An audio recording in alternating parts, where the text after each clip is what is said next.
সেটা আমি তোমাদের সঙ্গে শেয়ার করতে যাচ্ছি। আমাদের এই আজ রংপুরে রাজ মানে রাজলক্ষ্মী নামে একটা হল আছে। তো একটা লোক 12টার সময় তখন কিন্তু 12টার শো ছিল। নয়টা 8টা থেকে না 9টা থেকে 3 ঘন্টা। তা ওই 12টার সময় সিনেমা শেষ হয়েছে। তা লোকটা রিক্সা পাচ্ছিল না। হঠাৎ লোকটা দেখলো যে একটা রিক্সাওয়ালা কিন্তু মুখটা ঢাকা। এই অবস্থায় উনি রিক্সায় উঠে পড়লো। অনেক দূর যাচ্ছে যাচ্ছে তখন রিক্সাওয়ালাটা কোনো কথা বলতেছে না। লোকটা কথা বলতেছে, রিক্সাওয়ালা কথা বলতেছে না।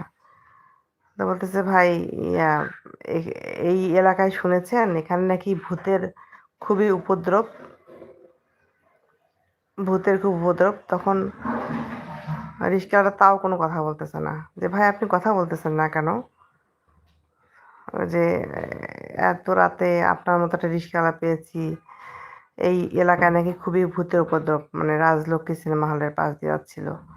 তারপরে হঠাৎ করে লোকটা মুখ ফিরাইছে, দেখে যে ঘোড়ার মতো একটা মুখ।